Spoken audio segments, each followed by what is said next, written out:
sama-sama lagi, sekali lagi berjumpa beribadah tempat ini. Kita siapkan hati kita untuk memuji Tuhan. Hanya Tuhan yang layak untuk kita tinggi dan kita agungkan. Mari kita berdoa di hadapan Tuhan. Saya ajak kita semua untuk kita naikkan suara kita memuji Dia, menyembah Dia di dalam doa kita. Terima kasih Tuhan. Terima kasih Yesus. Terima kasih Roh Kudus.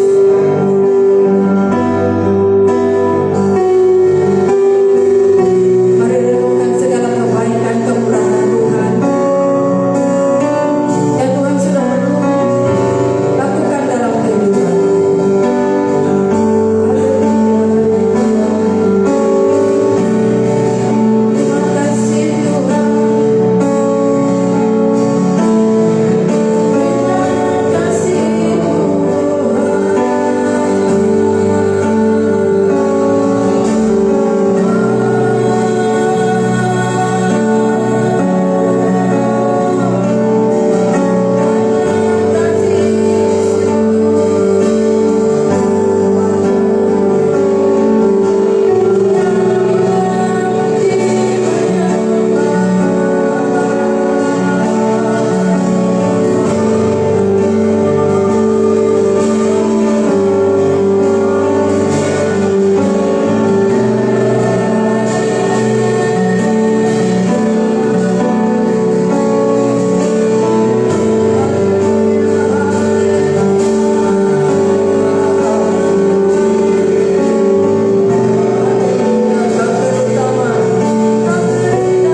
Mari naikkan ucapan syukurmu bagi Dia. Katakan terima kasih Tuhan. Anggap Dia ada di hari ini dengan anugerah-Mu. Terima kasih Yesus. Bawa seluruh ucapan syukurmu bagi Dia.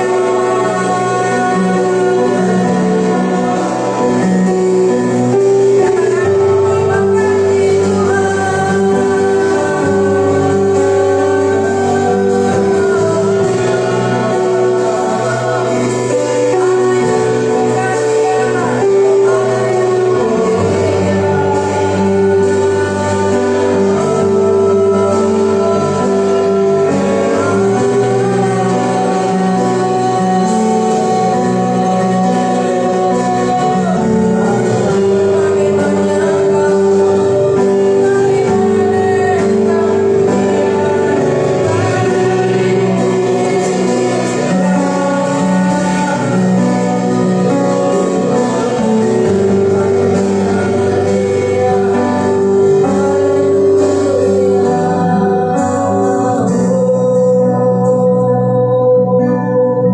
Bapak, ini kami Tuhan, satu keluarga yang ada di depan ini Tuhan. Ada namanya rindu untuk menyembah-Mu, ada namanya rindu untuk menaikkan ucapan syukur kepada Engkau Bapa. Tuhan berkenan di atas segala pujian pengagungan kami hari ini. Hati kami Tuhan, hati yang penuh dengan ucapan syukur dan penyembahan kami. Terimalah segala ucapan, terimalah segala puji sembah pada Tuhan. Kami mau masuk di dalam hadirat-Mu. Kami mau memuji menyembah-Mu. Karena Engkau Allah yang maha besar, Allah yang maha kuasa. Bawa kami masuk Tuhan, bawa kami menyembah-Mu Tuhan, bawa kami Tuhan supaya hati kami Tuhan memiliki hati yang mengagumi Engkau, yang menyanjungi Engkau.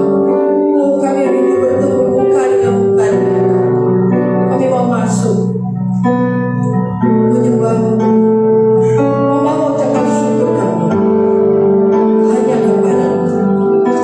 Haleluya. Mari jemaat, saya undang kita untuk semua berdiri. Kita mau masuk di dalam ruang maha kudus Tuhan, bertemu dengan Dia, memuji menyembah Dia. Haleluya.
Ketika Dia memenuhi kita, kita adalah orang-orang yang punya kuasa karena ada kekuatan di dalam sukacitanya Tuhan. Mari istiharkan sungguh nyata kasih Tuhan dalam setiap kehidupan kita. Ketika kita berani mengistiharkan kebaikan Tuhan dalam hidup kita, maka kita akan mengalami banyak kebaikan dalam hidup kita. Jadi mari istiharkan sungguh nyata kasih Tuhan.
hanya untuk Tuhan. Kiranya kasih yang kita alami kepada Tuhan.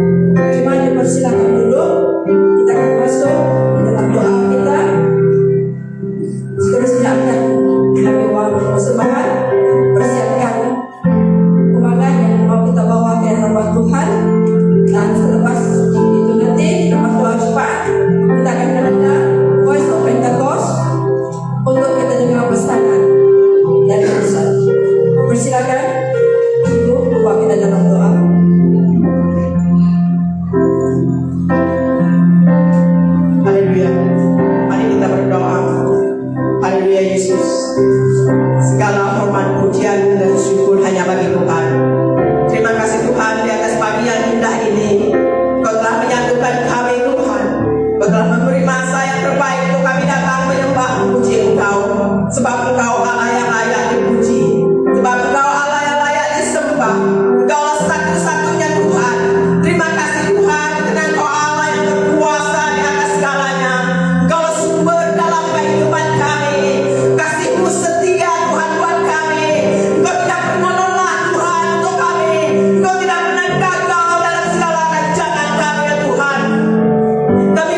air yang berkuasa. Tuhan, tidak ada tandingannya Tuhan.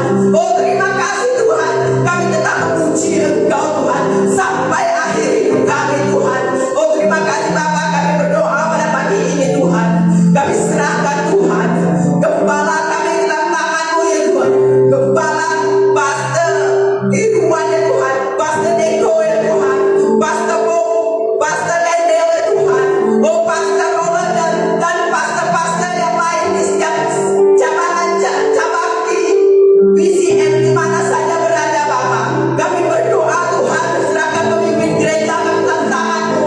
Engkau yang berkuasa berkata atas mereka. Engkau yang memberi mereka, memanggil mereka untuk sebagai penyambung lidah Tuhan. Kemanapun saja mereka pergi melayani, kemana saja pun mereka berjalan Tuhan, melangkahkan kaki untuk menginjil Tuhan, untuk membawa firman-Mu. Di situ ada mujizat terjadi ya Tuhan. Di situ mujizat-Mu nyata, kuasa-Mu dinyatakan Tuhan. Diberkatilah mereka setiap perjalanan mereka, dilindungi Tuhan. Oh diberkati Tuhan, dijaga Tuhan oleh Engkau Tuhan. Engkau yang berkuasa, Roh Kudus turun ke atas mereka. Oh Engkau yang mengurangi mereka Tuhan. Oh terima kasih Bapa, Engkau Allah yang baik ya Tuhan. Oh diberkati keluarga mereka yang tinggal, diberkati anak mereka ya Tuhan. Apapun mereka kerjakan berhasil dan beruntung, semakin dipakai Tuhan, semakin ditambahkan kapasitas pelayanan mereka. Tuhan kami berterima kasih Bapa, terpujilah nama Engkau. Kami setiap berdoakan Tuhan, setiap gereja cabang Tuhan di mana saja Tuhan, di seluruh Borneo ini, BCM diberkati Tuhan, BCM Tuhan dipakai oleh Tuhan. Oh haleluya Tuhan. Oh biarlah gereja kami berdampak Tuhan, biarlah setiap pribadi yang ada di dalam gereja berdampak Tuhan, dipakai Tuhan. Oh ramai lagi jiwa-jiwa yang di luar sana Tuhan, untuk datang ke gereja Tuhan, untuk mencari Engkau ya Bapa. Pakai gereja BCM di seluruh Sarawak ini Tuhan, di Malaysia Tuhan, bahkan di luar negara di mana saja BCM berada. Oh terima kasih Tuhan, kami bersyukur ya Tuhan. Terpujilah nama Engkau ya Bapa. Terima kasih kami berdoa setiap jemaat yang ada Tuhan di dalam BCM Tuhan. Kami serahkan setiap jemaat dalam menjadi jemaat yang kuat. Oh jemaat yang dipakai Tuhan, jemaat yang berubah mengikuti firman yang benar. Oh terima kasih Bapa, biarlah kami bertumbuh sebagai jemaat, biarlah firman-Mu Tuhan genap penuhi hati kami, biarlah kami hidup berjalan dengan firman-Mu Tuhan, supaya kami melihat ya Tuhan bahwa Engkau ada di dalam setiap kami ya Tuhan. Terima kasih Tuhan, kami bersyukur ya Tuhan. Tuhan kami juga menyerahkan Tuhan negara kami, Shalom negara kami Malaysia, negeri kami Sarawak, bahkan Borneo ini kami serahkan ke dalam tangan Tuhan. Tuhan Kau berkuasa Tuhan di atas negara negeri kami Tuhan. Oh pakai Tuhan negara kami itu untuk berdampak pada negara-negara yang lain ya Tuhan. Oh diberkatilah tanah air ya Tuhan, hutan laut ya Tuhan, diberkati hasil minyak ya Tuhan, hasil tanah ya Tuhan. Oh untuk kami kejar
sebentar ya Bapa, kami akan mendengar pesan, kami akan mendengar firman-Mu. Biarlah firman-Mu seperti pedang bermata dua, Tuhan, yang dalam hati kami, yang tinggal dalam hati kami bertumbuh. Biarlah kami bertumbuh Tuhan.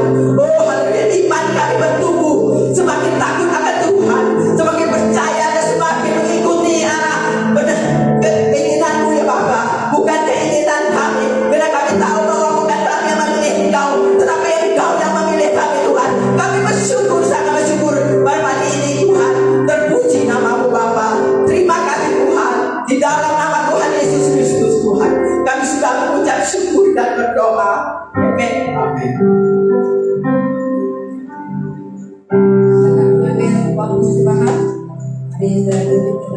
Terima kasih Bapak, kami menyerahkan kesediaan kami Tuhan untuk memberi dalam bentuk keuangan. Tuhan sudah percaya kepada kami untuk kami kelolakan. Saat ini kami persembahkan yang terbaik untuk Bapak, untuk pekerjaan untuk terus dikembangkan dan berluaskan di tempat ini. Dan puji nama-Mu, berkati setiap yang memberi, supaya kami terus memberi dengan sukacita yang dari dalam nama Yesus. Amin. Jadi persilakan kita memberi dari sebelah sini sampai sama.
Jabatan hakim-hakim dalam Perjanjian Lama.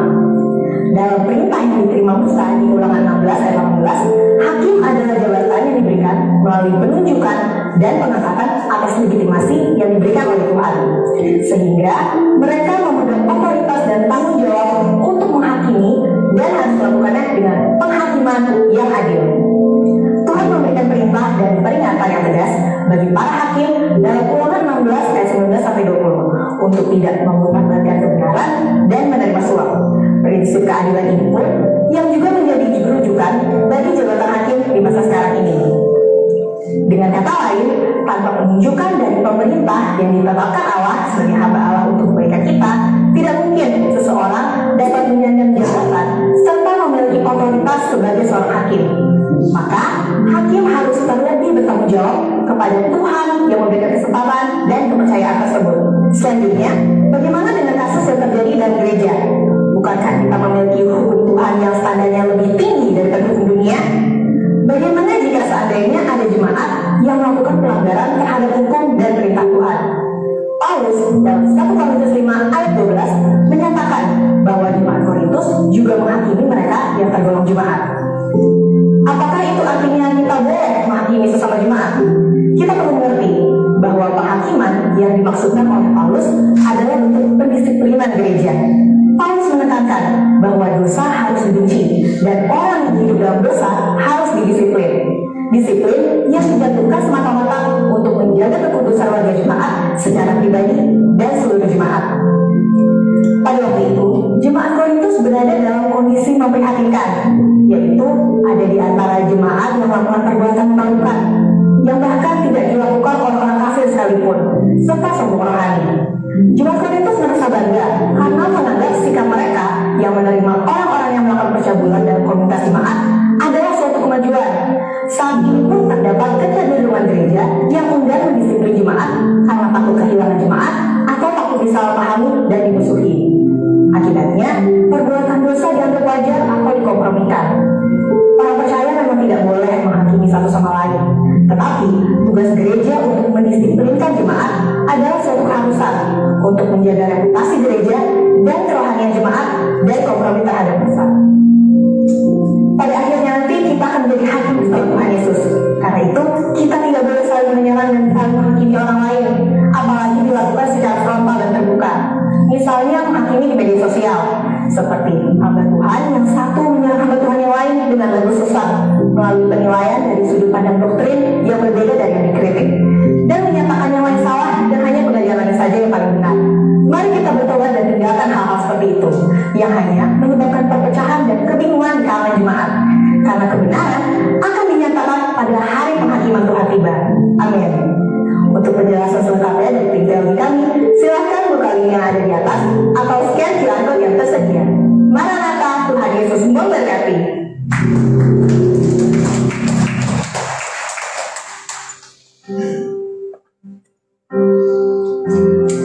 Itu saat kita dengar bersama. Terus maunya kita mendengar firman Tuhan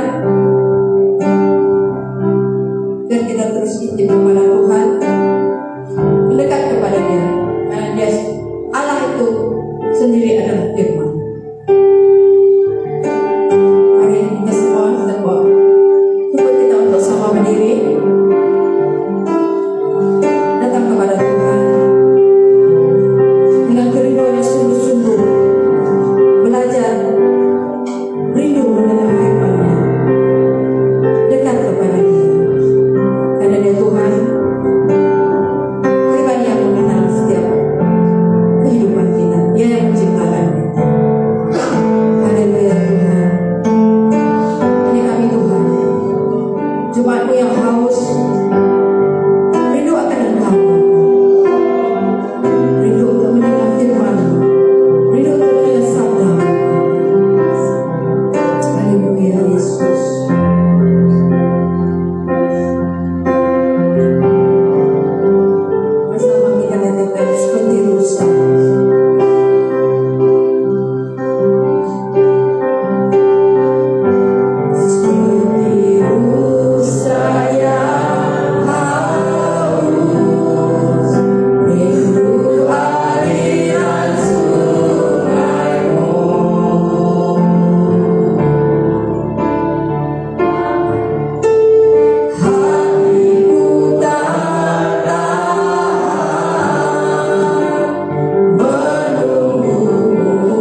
dekat dengan Engkau, tenang di dalam Engkau Tuhan. Haleluya.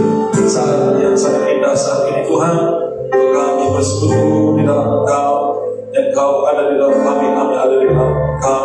Kami rindu untuk terus meneruskan, untuk belajar, mengerti, merenungkan firman-Mu. Haleluya. Kuasailah suasana di tempat ini, kuasailah pikiran hati kami Tuhan Yesus.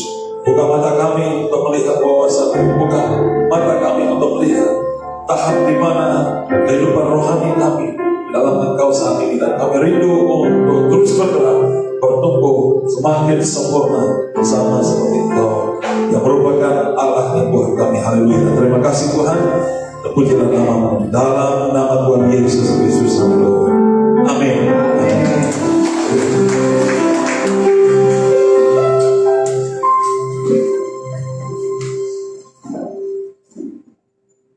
Terima kasih bagi saudara dan saudari kita yang terlibat dalam pelayanan ujian dan penyembahan.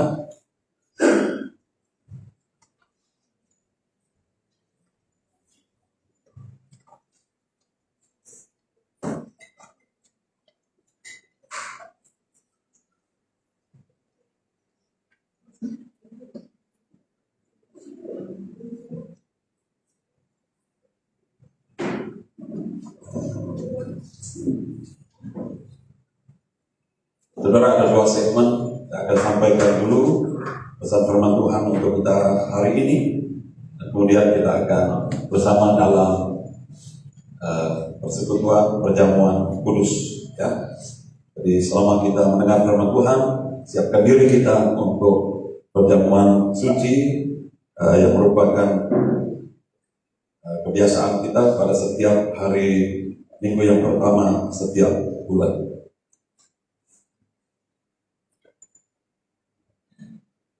Dan sebelum itu saudara, kita ada satu video pesan daripada ketua sinode kita untuk kita dengar bersama. Singkat saja.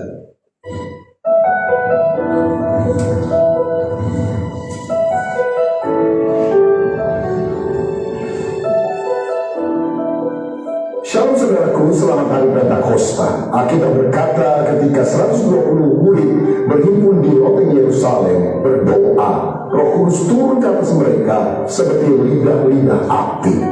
Nah, pengalaman Pentakosta ini membuat murid-murid yang tadinya penakut menjadi pemberita Injil yang berani. Petrus berkhotbah, ribuan orang bertobat dan dibaptiskan. Sampai hari ini kita membutuhkan api Pentakosta menyala-nyala dalam kehidupan kita. Sebab kalau Roh Kudus mengurapi kita, apa yang tidak mungkin dikerjakan oleh tangan manusia, Allah sendiri mengerjakannya dan banyak jiwa akan diselamatkan. Saya pernah membaca sebuah buku Like a Mighty Wind yang ditulis oleh seorang hamba Tuhan dari Timor, yaitu Mel Tari, yang sekarang tinggal di Amerika Serikat. Tahun 1965 ketika sebuah gereja di Soe mengadakan doa kepada Tuhan, tiba-tiba masyarakat melihat gereja itu seperti terbakar, saudara. Maka orang membunyikan kentongan, berlari-lari, membawa ember berisi air dan berusaha menyiramkan ke gereja itu supaya tidak hangus terbakar. Tapi waktu mereka datang mendekat, mereka kaget karena gereja itu tidak terbakar, saudara sekali. Tapi orang yang ada di dalamnya dilawat oleh Roh Kudus begitu luar biasa.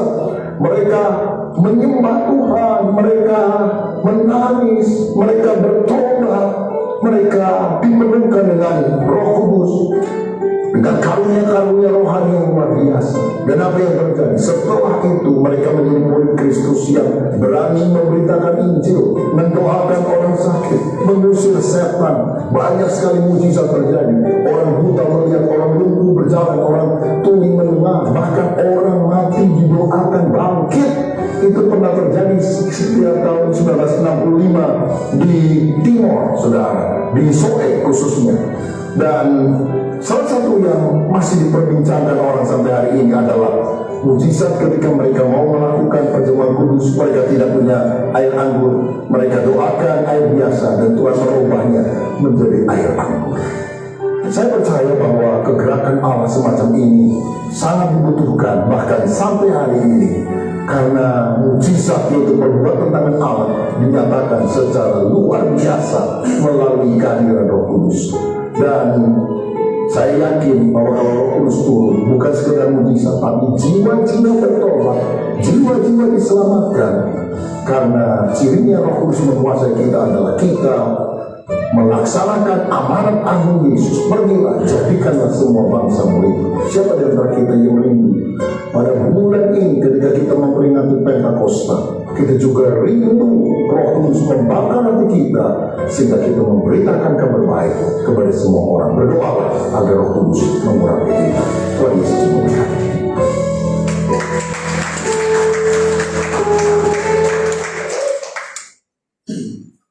Haleluya.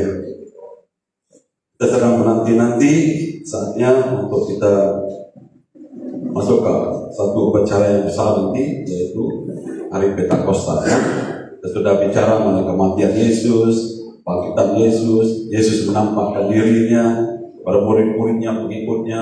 Lalu Yesus terangkat ke surga dan rasul-rasul menanti-nanti berdoa, dan akhirnya Roh Kudus dicurahkan kepada mereka. Dan dalam sejarah gereja juga kita harus lakukan itu, ya. Pada masa sekarang ini, saudara, adalah masa kita mempersiapkan diri ke arah pencurahan Roh Kudus. Nah, kita bicara pada hari ini mengikut topik kita, mengikut tema tahunan kita.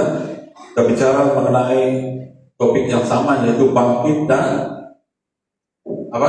Bangkit dan jadilah pemenang. Ya, ini tema kita sepanjang tahun ini.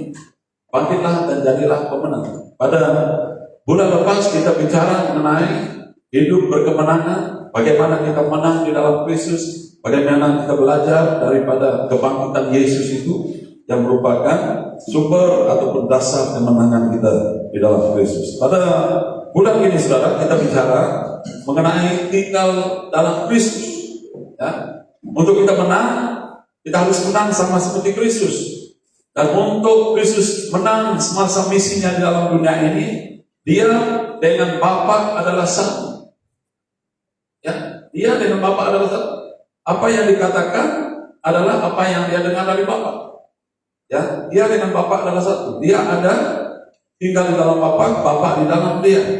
Dan kemudian apabila dia naik ke surga, rohnya yang sama diberikan kepada kita. Nah, saudara, kita juga dalam perkara yang sama, kita harus tinggal di dalam Kristus. Sepanjang bulan ini kita bicara bagaimana kita tinggal di dalam Kristus, Kristus di dalam kita, bagaimana hubungan kita dengan Kristus itu sangat-sangat intim, sangat akrab, tidak dapat dipisahkan. Nah, kita lihat dalam ayat firman Tuhan untuk khusus hari ini, kita bicara mengenai minggu pertama ini melekat kepada Kristus. Ya. Yohanes 15 ayat 1 sehingga 8, firman Tuhan berkata demikian dalam terjemahan bahasa Indonesia, "Akulah pokok anggur yang benar, dan Bapakulah pengusahanya. Setiap ranting daripadaku yang tidak berbuah, dipotongnya, dan setiap ranting yang berbuah, dibersihkannya, supaya ia lebih banyak berbuah. Kamu memang sudah bersih karena firman yang telah kukatakan kepadamu. Tinggallah di dalam aku dan aku di dalam kamu. Maka sama seperti ranting tidak dapat berbuah dari dirinya sendiri, kalau ia tidak tinggal pada pokok anggur, demikian juga kamu tidak berbuah jikalau kamu tidak tinggal di dalam aku. Akulah pokok anggur dan kamulah ranting-rantingnya. Barang siapa tinggal di dalam aku dan aku di dalam dia, ia berbuah banyak. Sebab di luar aku kamu tidak dapat berbuat apa-apa. Barang siapa tidak tinggal di dalam aku, ia dibuang keluar seperti ranting dan menjadi kering, kemudian dikumpulkan orang dan dicampakkan ke dalam api lalu dibakar. Jikalau kamu tinggal di dalam aku dan firman-Ku tinggal di dalam kamu, mintalah apa saja yang kamu kehendaki dan kamu akan menerimanya. Dalam hal inilah Bapa-Ku dipermuliakan, yaitu jika kamu berbuah banyak, dan dengan demikian kamu adalah murid-murid-Ku." Saudara, ini satu analogi, ya, satu kata kiasan yang menunjukkan bahwa ada satu kebun anggur, ya, ada kebun anggur, pengusahanya, pemeliharanya adalah Bapa di sorga. Dan pokok anggur itu adalah Yesus. Dan kemudian pokok anggur itu kita adalah carang-carangnya, kita adalah ranting-rantingnya. Siapa ranting-rantingnya? Kita semua. Ya. Dan pada masa itu ditunjukkan firman ini kepada murid-muridnya. Nah, pada hari ini itu bicara mengenai kita. Akulah pokok anggur yang benar. Kalau Yesus mengatakan, akulah pokok anggur yang benar, pokok anggur yang sejati, bermana ada pokok anggur yang palsu. Bermana ada pokok anggur apabila dia membuahkan, ya, apabila dia berbuah, dia bukan lagi mengeluarkan buah yang manis, tetapi dia mengeluarkan buah anggur yang masam. Yang mana satu kita pilih, yang manis ke masam? Manis. Oh, manis. Ada orang yang lebih suka masam. Ya. Dalam firman Tuhan, pokok anggur ini berbicara mengenai Yesus, dan ada satu pokok anggur di Perjanjian Lama berbicara mengenai orang Israel. Ya, dalam Yesaya, dalam Yesaya pasal 5 ayat 1 sehingga ayat yang berikutnya, ya, kita baca dulu supaya kita mengerti lebih dalam firman Tuhan. Ya. Yesaya pasal 5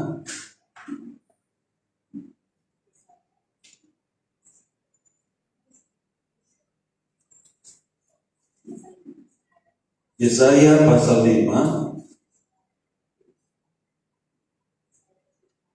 ayat 1 hingga ayat 7. Ini bacaan kita yang kedua, ya. Yesaya pasal 5 ayat 1 hingga 7. Aku hendak menyanyikan nyanyian tentang kekasihku, nyanyian kekasihku tentang kebun anggurnya. Kekasihku itu mempunyai kebun anggur di lereng bukit yang subur, yang mencangkulnya dan membuang batu-batunya dan menanaminya dengan pokok anggur pilihan, yang mendirikan sebuah menara jaga di tengah-tengahnya dan menggali lubang tempat memeras anggur. Lalu dinantinya supaya kebun itu menghasilkan buah anggur yang baik, tetapi yang dihasilkannya ialah buah anggur yang asam. Maka sekarang, hai penduduk Yerusalem dan orang Yehuda, adililah antara aku dan kebun anggurku itu. Apatah lagi yang harus diperbuat untuk kebun anggur itu, untuk kebun anggurku itu, yang belum kuperbuat kepadanya. Aku menanti supaya dihasilkannya buah anggur yang baik. Mengapa yang dihasilkannya hanya buah anggur yang asam? Maka sekarang aku mau memberitahukan kepadamu apa yang hendak kulakukan kepada kebun anggurku itu. Aku akan menebang pagar durinya sehingga kebun itu dimakan habis, dan melanda temboknya sehingga kebun itu diinjak-injak. Aku akan membuatnya ditumbuhi semak-semak, tidak dirantingi dan tidak disiangi, sehingga tumbuh putri malu dan rumput. Aku akan memerintahkan awan-awan supaya jangan diturunkannya hujan ke atasnya. Sebab kebun anggur Tuhan semesta alam ialah kaum Israel, dan orang Yehuda ialah tanam-tanaman kegemarannya. Dinantinya keadilan, tetapi hanya ada kelaliman. Dinantinya kebenaran, tetapi hanya ada keonaran. Saudara, Yesus memilih Abraham, keturunannya, ya, orang Israel itu sebagai saksi bagi Tuhan di muka bumi ini. Mereka harus memberkati bangsa-bangsa. Mereka harus menjadi teladan bagi bangsa-bangsa, harus menjadi saksi bagi bangsa-bangsa. Nah, inilah dasar firman Tuhan kepada kita hari ini, bahwa gagallah Israel itu menjadi saksi. Sebab apa? Sebab sebagai pokok anggur bagi Tuhan di dalam dunia ini, yang dihasilkan bukan lagi anggur yang sejati yang manis, tetapi yang dihasilkan adalah anggur yang masam. Tuhan mengharapkan supaya Israel itu akan membawa keadilan, membawa kebaikan, membawa kebenaran, membawa segala sesuatu nilai kerajaan Allah itu turun ke dalam dunia. Tetapi yang ada adalah, dalam terjemahan lain adalah perpecahan, peperangan, yang ada kelaliman, yang ada semua ketidakbenaran. Yang ini yang Tuhan tuntut, lain yang dikeluarkan oleh Israel. Bagaimana saudara? Israel gagal. Itu sebabnya apabila Yesus berbicara di sini, ya, Israel sudah gagal. Dia datang sebagai pokok anggur yang benar. Terjemahan lain mengatakan pokok anggur yang sejati. Bermana pokok anggur yang sejati membawa kehidupan, membawa buah anggur yang manis, dan kita berpotensi sebagai cabang-cabangnya, ranting-rantingnya berbuah, membawa hasil-hasil ataupun buah yang manis juga, bukannya buah yang masam. Katakan pada kiri dan kanan kamu, jangan berbuah masam. Ya, kita harus berbuah yang manis. Buah yang manis itu adalah buah yang daripada Tuhan, kebaikan, keadilan, kebenaran, semua perkara yang kita daripada surga yang dikatakan sebagai manis.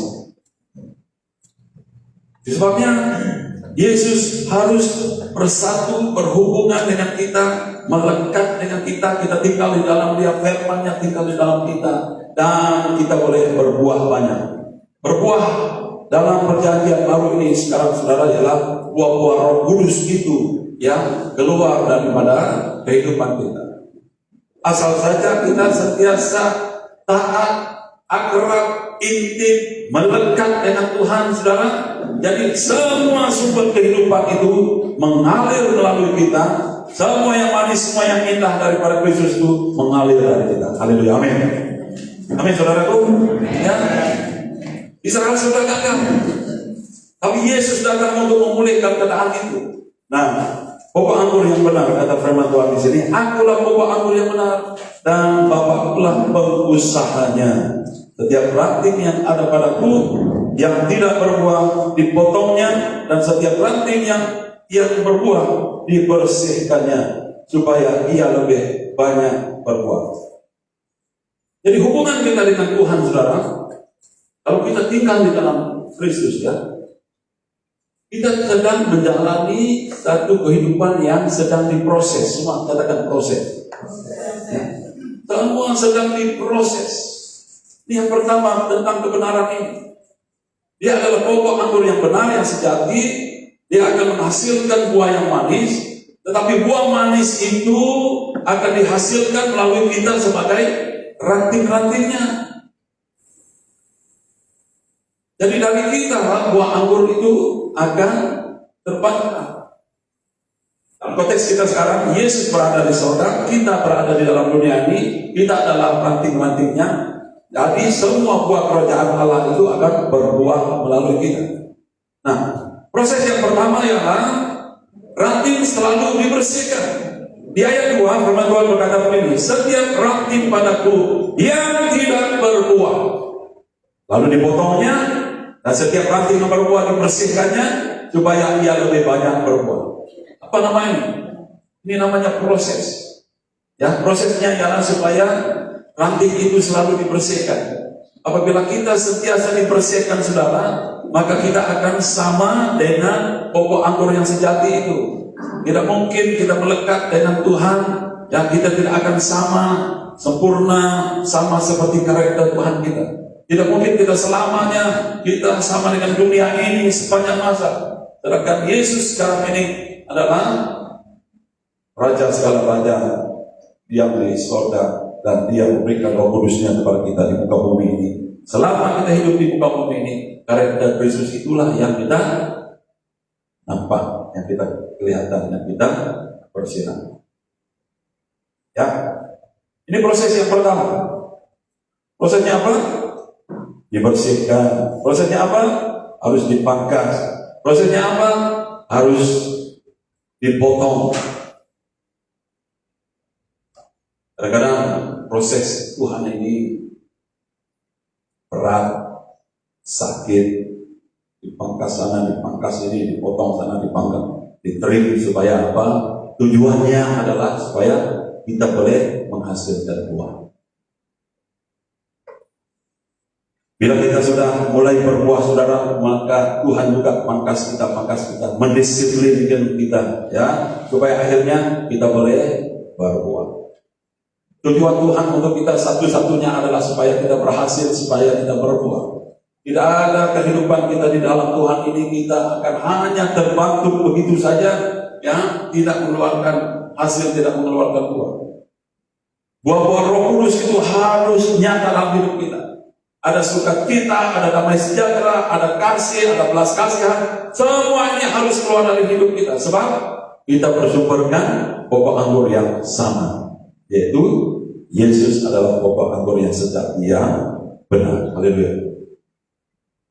Siapa yang mau terus hidup dan kemudian mengeluarkan anggur asap dalam hidupnya? Ada sesiapa yang mau? Kalau itu anggur asam, itu bukan anggur, ya, itu bukan anggur sejati. Itu adalah 15 duri.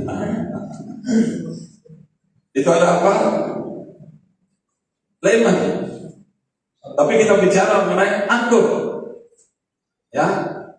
Jadi kita berdoa kepada Tuhan supaya kita mengerti pada saat kita mulai, ya, mendatangkan hasil karya yang baik dalam hidup kita. Pada saat kita sudah berubah, menyerahkan hidup kita untuk melayani, kita sudah mulai untuk berkomitmen kepada Tuhan.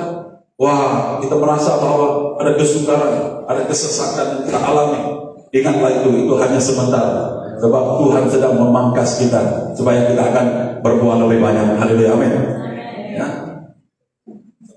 Sebab memangkas ini sementara. Yang Tuhan akan lihat ada buah pertobatan, buah-buah roh dalam hidup kita. Lalu yang kedua, bicara mengenai firman Tuhan yang berperanan untuk membersihkan kita, ya.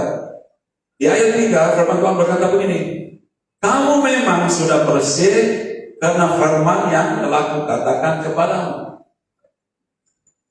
Mana ranting yang tidak berbuah tadi, ya, Allah memotongnya.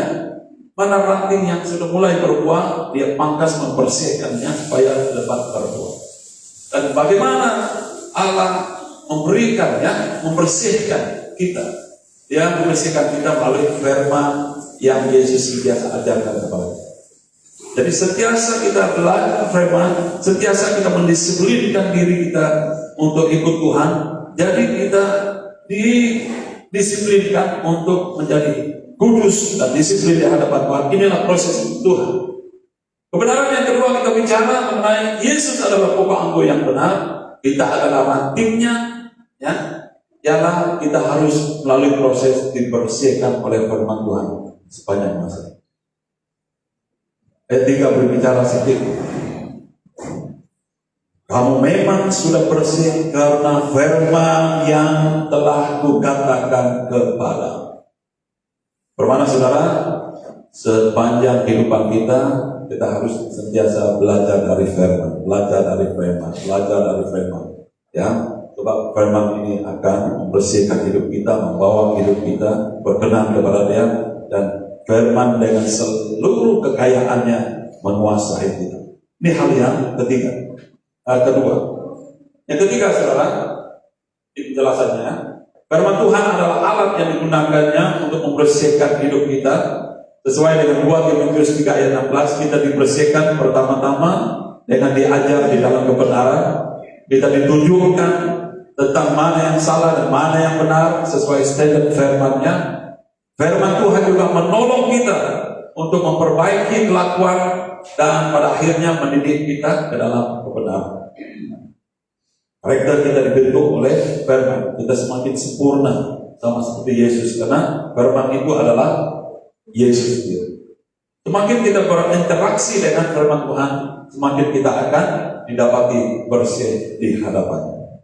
Pada saat kita membaca firman, merenungkan firman, kita akan membanding-bandingkan tahap mana rohani kita, tahap mana kepatuhan kita pada firman Tuhan, dan kemudian kita bertekad untuk berubah secara pribadi.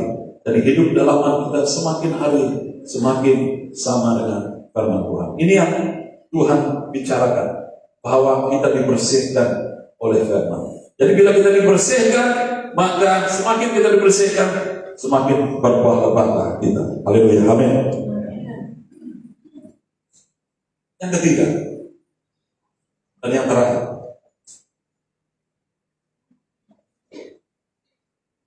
hubungan kita dengan Kristus itu adalah hubungan yang tidak boleh terpisahkan. Dia harus melekat. Semua katakan melekat. Ya. Kita ambil contoh, saudara.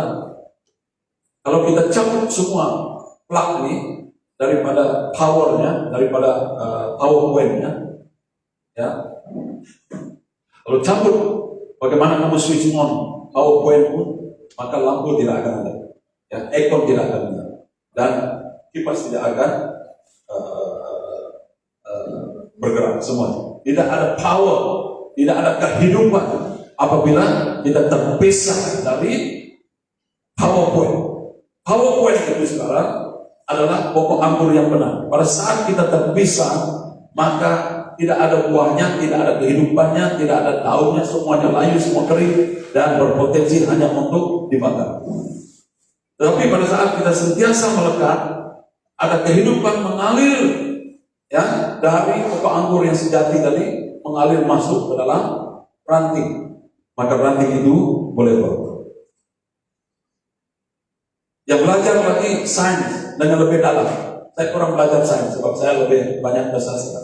Tapi pengetahuan sains saya tentang hanya pada masa saya tingkatan 4 dan tingkatan 5. Ada satu proses, betulkan saya kalau penjelasan saya kurang, ya, selalu aku.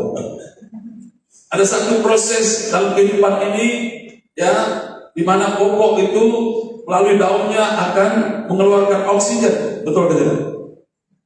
Dan daun itu akan menyerap karbon asap, karbon dioksida dari udara masuk ke dalam pokok. Itu prosesnya adalah proses fotosintesis, betul?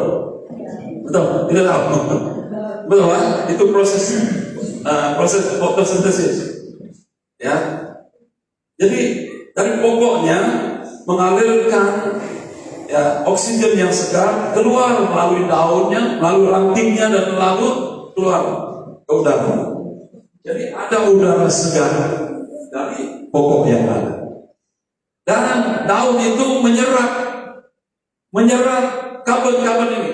Karbon ini adalah sama sepertinya, ambil contohlah asap udara yang kotor yang menyerap. Lalu matahari, ya, memancar ke atas daun, itu semua adalah proses fotosintesis, dan itu semua menjadi makanan untuk pertumbuhan pokok ini. Jadi bila saya renungkan ini, saudara, sains mengajar kita seperti itu. Dalam konteks firman Tuhan, ada sumbangan kita sebagai ranting itu dalam tubuh Kristus itu. Ya, ada yang datangnya daripada Tuhan, mengalir melalui ranting-rantingnya, dia menjadi berkat kepada sekitar kita. Itulah oksigen yang segar tadi. Itulah oksigen yang segar tadi. Dan yang kita serap masuk melalui ranting-ranting ini,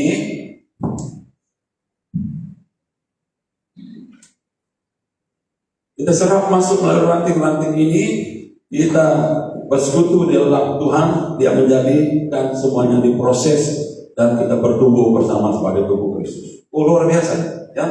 Itu dikonfirmasikan, ya, melalui sains, dan analogi ini juga berbicara seperti itu. Kehidupan daripada Kristus, kehidupan yang sejati dari Kristus mengalir melalui ranting, dan kemudian dia hanya akan berbuah lebat bila kita melekat dengan Kristus. Inilah yang kedua itu, ya. Akulah pokok anggur dan kamulah ranting-rantingnya. Barang siapa tinggal di dalam aku dan aku di dalam dia, ia berbuah banyak. Sebab di luar aku kamu tidak dapat berbuat apa-apa. Pada saat kita terpisah dari Kristus, saudara. Pada saat kita sudah kurang membaca firman, pada saat kita kurang bersekutu dengan Dia, pada saat kita kurang memanggil Dia Bapa kita, pada saat kita sudah jauh dari persekutuan orang-orang percaya, pada saat itu saudara merasa diri kita terpisah dari Dia, akhirnya kita akan terjebak, lebih suka ya dengan kelompok orang-orang dunia ini, dan perasaan kita, roh kita semakin tumpul, dan sehingga apa yang kita anggap dosa pada masa kita dekat dengan Kristus, lama-kelamaan kita berkompromi dan akhirnya kita sama dengan dunia. Saudara, jangan seperti itu. Marilah kita terus melekat kepada Kristus. Barulah semua buah sejati itu dan berbuah lebat melalui itu. Ini yang ketiga ya. Akulah pokok anggur ya.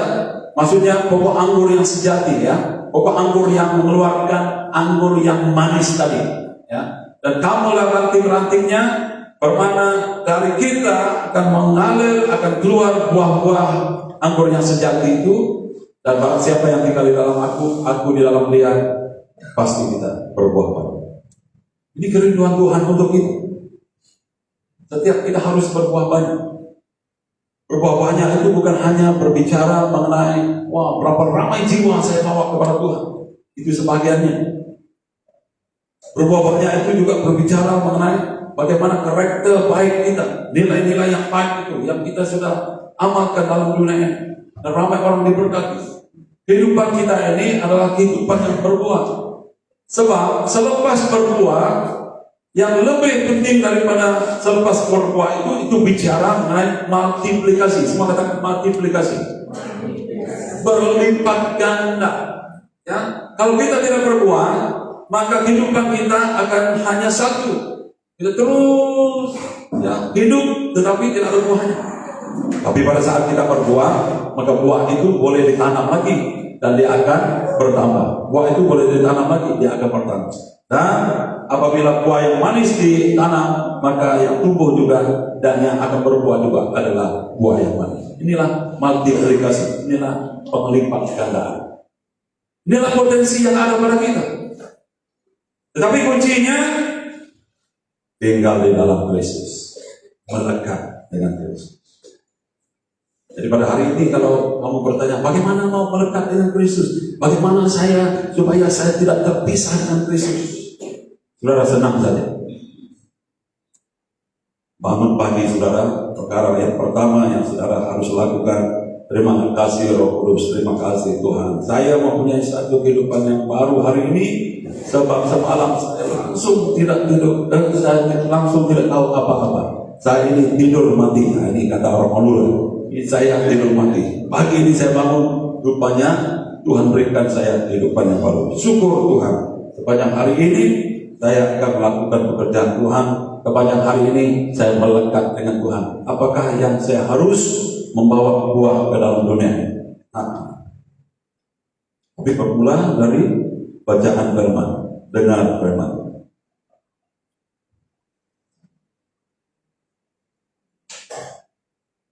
Melekat dengan Tuhan.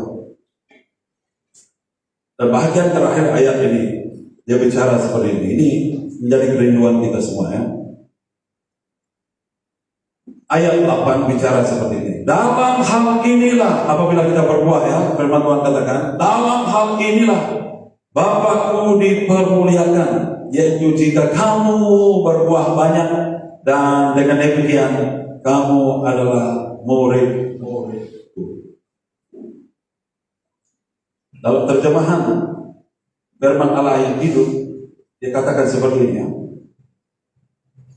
Ini sebagai kesimpulannya. Murid-muridku yang sejati. Semua katakan murid-muridku yang sejati. Murid-muridku yang sejati menghasilkan buah yang berlimpah-limpah. Ini mendatangkan kemuliaan besar kepada Bapa. Murid-murid Kristus yang sejati menghasilkan buah. Tapi bukan hanya setakat berbuah, tetapi berbuah berlimpah-limpah. Saudara, ini ukuran kita. Kita mengukur diri ini, kita tes, kita uji diri kita. Ya, bagaimana kita tahu bahwa kita ini adalah murid yang sejati? Lihat pada buahnya. lihat pada sama ada kita berbuah dengan berlimpah atau tidak. Kalau tidak, saudara, renungkan ini menjadi satu tekad dalam hidup kita. Kita menguji diri kita, ya. Setiap kali kita ini sangat-sangat biasa merayakan birthday, ya. Setiap kali pada masa kita sampai masa birthday kita perhatikan, kita lihat ke belakang pada 1 tahun yang lepas sampai ke hari ini, bagaimana kita? Sama ada kita berbuah untuk Tuhan, sama ada buah kita lepaskan berlimpah-limpah buah kita ataupun tidak.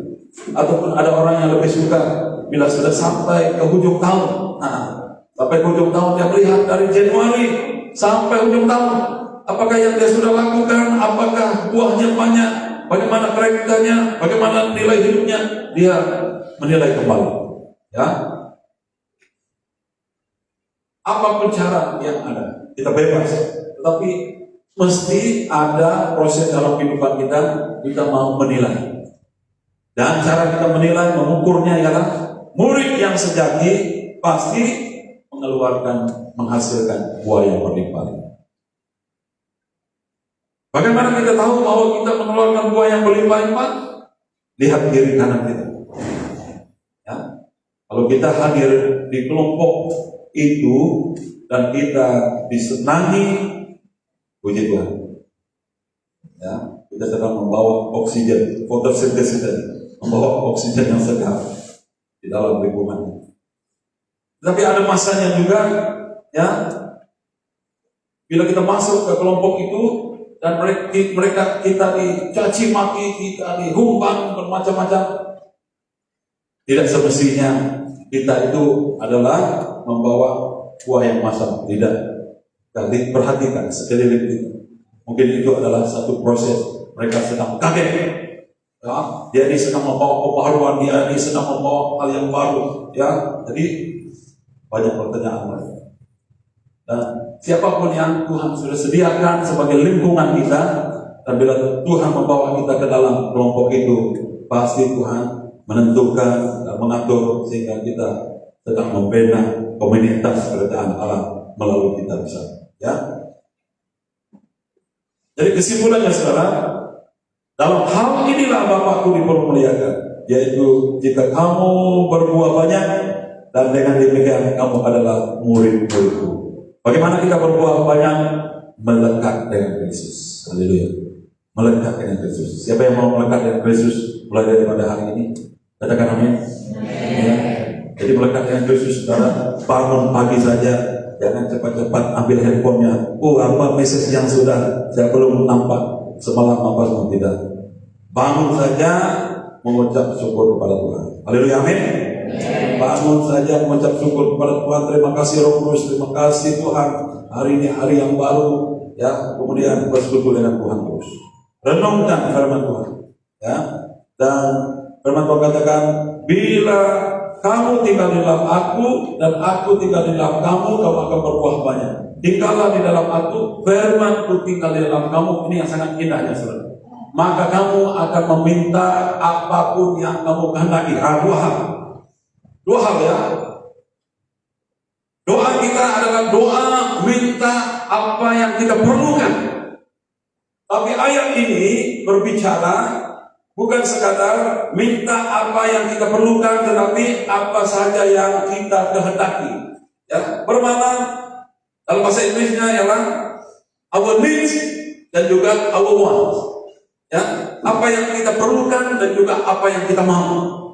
Dan sudah semestinya bila firman Tuhan yang memenuhi hidup kita, apa yang kita mau itu adalah sesuai dengan kehendak Tuhan. Apa yang kita mau, itu yang Tuhan mau berikan kepada kita. Ya, ayat 7. Jikalau kamu tinggal di dalam aku dan firman-Ku tinggal di dalam kamu, mintalah apa saja yang kamu kehendaki. Dan kamu akan apa? Dan kamu akan menerima. Apa saja? Apa saja? Apa saja itu apa? Apa saja itu apa? Apa saja? Apa saja itu adalah apa saja. Kamu namakan, kamu yang tahu itu apa saja itu.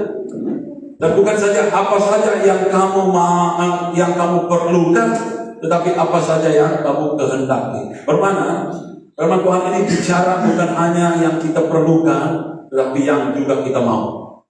Apa yang kita mau? Sudah semestinya kemauan kita mesti sama dengan kemauan Tuhan Yesus. Kita mau berbuah, kita mau berbuah, kita mau berlimpah, kita mau dipakai Tuhan. Apapun kemauan, minta kepada Tuhan. Asal syaratnya saudara ada firman di dalam kita. Wow, luar biasa.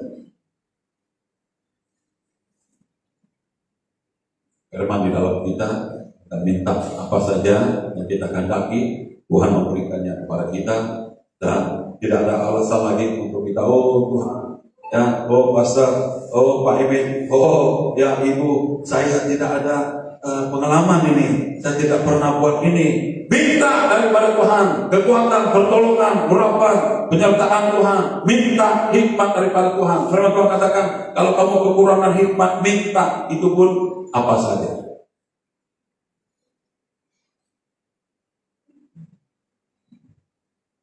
Saya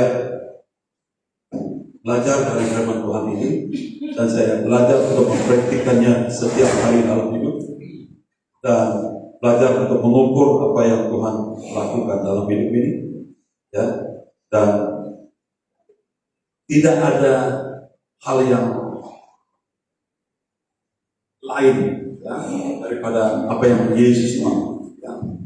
Kita jangan fokus kepada buah yang kita akan hasilkan, tetapi fokus kepada bagaimana kita melekat dengan Kristus.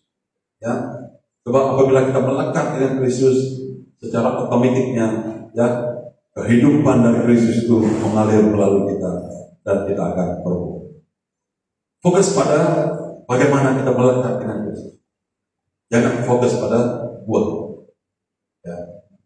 Dalam arti kata lain, fokus jangan pada berkatnya, ya, ataupun jangan fokus pada hasilnya. Kita mau hasil itu, ya. Tetapi kita mau hasil itu, tapi kita tidak fokus pada bagaimana hubungan kita dengan Yesus. Jadi hari ini saya sampaikan pesan, bila kamu mau berbuah lebat, berlimpah-limpah, berpotensi besar, fokuskan dulu pada hubungan kita dengan Yesus. Itu yang sangat penting. Ya, jangan sampai iman kita setelah kita 5 tahun sudah ikut Tuhan, kita masih lagi tidak pandai berdoa, kita masih lagi tidak pandai tumpangkan tangan pada orang yang lain. Tidak, ya. Bila kita mempraktikkan itu, saudara, ada hubungan yang baik dengan Tuhan, akrab dengan Tuhan, melekat dengan Kristus, maka Tuhan menambah dan menambah, ya, buahnya pada kita, sampai orang lain pun diberkati melalui kita. Haleluya. Mari kita berdiri dan berdoa.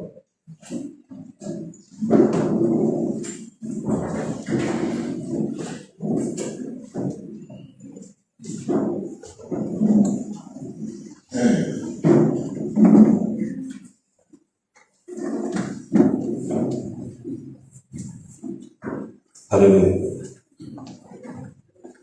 Bapak hamba selesai berbicara. Kerinduan kami setelah mendengar firman ini, kami rindu untuk terus melekat dengan Engkau. Sebab Engkau terlebih dahulu menyatakan bahwa Engkau adalah pokok anggur yang benar, pokok anggur yang sejati. Di luar Engkau kami tidak dapat berbuat apa-apa. Tidak ada hasil, tidak ada buahnya, tidak ada apa-apa yang indah. Tapi segala keindahan, segala hal yang sejati, segala yang indah itu daripada Tuhan. Apakah yang memisahkan kami dari Engkau selama ini? Dosa-dosa kami, kutuk yang masih mengikat kami. Lepaskan kami saat ini, Tuhan. Kami datang kepada ini kerinduan kami. Kau menyatakan bahwa kami adalah ranting-ranting, Kau adalah pokok anggur yang benar. Selama ini kami tidak berbuah, itu kegagalan kami. Buka hidup kami kepada saat ini. Pangkas di mana yang perlu Tuhan, bersihkan di mana yang perlu Tuhan.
apapun kegagalan kelemahan kami yang sudah berlalu, saat ini kami tinggalkan itu. Kami berdiri sama untuk move on, untuk melangkah ke depan Tuhan, punya hubungan yang intim yang indah dengan kami. Terima kasih sebab terlebih dahulu melihat kami sebagai ranting-ranting yang berpotensi untuk berbuah untuk kerajaan Allah di muka bumi. Haleluya. Terima kasih Tuhan. Ini kami serahkan diri kami kepadamu, dan untuk terus bersekutu dengan Engkau lagi Tuhan yang lebih dalam, mengingat apa yang Engkau lakukan 2000 tahun yang lalu, bahwa Engkau sudah mati dan dikuburkan, dibangkitkan bagi kami. Tubuhmu dipecah-pecahkan. Engkau menanggung segala penderitaan, Engkau menanggung segala hukum. Darahmu tercurah bagi kami. Kami juga rindu untuk bersekutu, melekat dengan Engkau, tinggal di dalam Engkau, dalam kematianmu, dalam penderitaanmu, dalam penguburan, dalam kebangkitan. Haleluya. Kami sudah dibaptis, kami sudah keluar dari air, kami hidup bersatu dengan Engkau. Kami ingat apa menjadi pengertian di sebalik kematian dan kebangkitanmu. Dan hari ini kami rindu untuk bersekutu melalui perjamuan kudus ini. Dan kami buka hati kami Tuhan untuk mengaku bahwa tubuhmu dipecah-pecahkan bagi kami. Engkau adalah juru selamat kami. Melalui tubuhmu yang dipecahkan, melalui bilur-bilurmu, kami mengalami kesembuhan. Engkau dikutuk supaya kami terlepas dari kutuk. Engkau mati supaya kami hidup.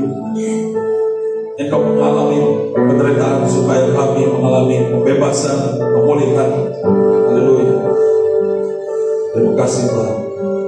Mohon doa pelayan Tuhan untuk ambil perjamuan suci ini dan edarkan kepada jemaat.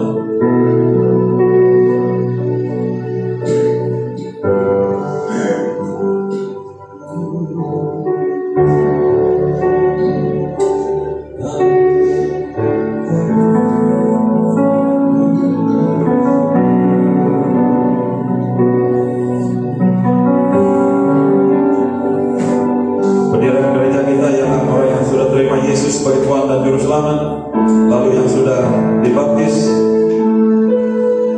dan juga terus menguji diri supaya layak menerima perjamuan suci.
Mari kita menerima roti ini bersama.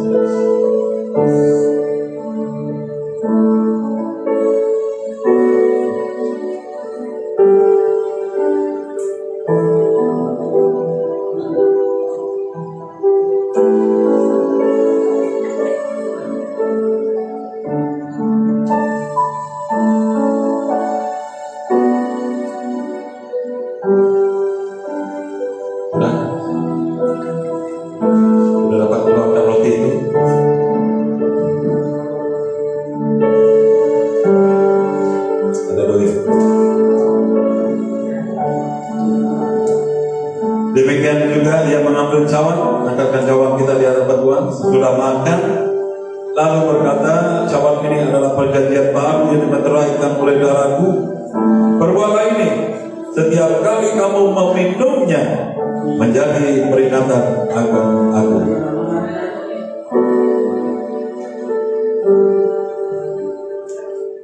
Mari kita minum dari cawan ini bersama.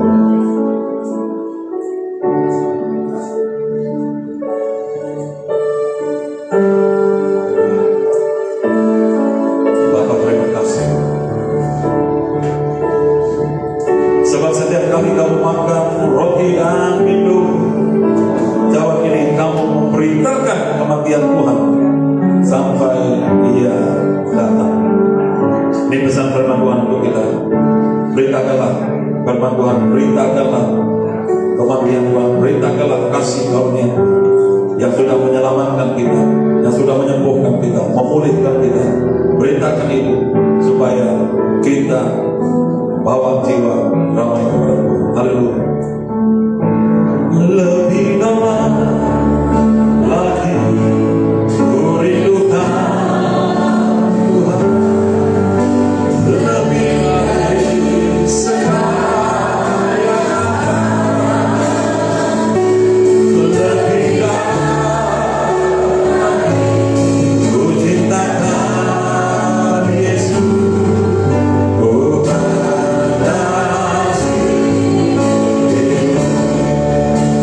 pesan firman Tuhan untuk kita untuk memberitakan kematiannya sampai Ia datang. Ini adalah perintah Tuhan. Dan firman Tuhan juga mengatakan, barang siapa mengasihi aku, dia menuruti segala perintahku. Dan perintah Tuhan hari ini adalah untuk kita bersaksi, untuk kita memberitakan kematian Tuhan Yesus sampai Ia datang. Haleluya. Ini kerinduan kita saat ini. Kita menyanyikan lagu ini bersama sekali lagi sebelum kita masuk ke doa pemberkatan. Haleluya. Lebih dalam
kami lupakan segala kegagalan kami, sebab Engkau sudah tanggung, Engkau sudah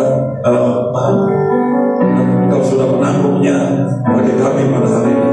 Apa yang sudah Tuhan Yesus yang sudah kami lalui, jatuh bangun kami minggu-minggu yang sudah, semua itu kami sudah serahkan kepadamu. Karena ini kami akan melangkah masuk ke minggu yang baru, hari-hari yang baru, siap untuk melakukan pekerjaan-Mu lagi Tuhan Yesus Kristus. Haleluya. Kami melihat ke depan, Engkau yang mendahului kami dengan segala sesuatu yang telah Engkau rencanakan bagi kami. Rencana-Mu sangat indah, sangat luar biasa bagi kami semua. Haleluya. Kami sebagai ejen kerajaan Allah, duta Kristus di dalam dunia ini, kami akan membawa kehidupan untuk orang-orang sekitar kami. Haleluya. Datanglah kerajaan-Mu, jadilah kehendak-Mu melalui kami sebagai alat-Mu. Haleluya. Terima kasih Tuhan. Angkatkan tangan kita di hadapan Tuhan. Haleluya. Mari kita bersama terima berkat daripada Allah Bapa, kuasa kebangkitan Tuhan Yesus Kristus turun atas hidup kita, rahmat penyertaan dan juga persekutuan dari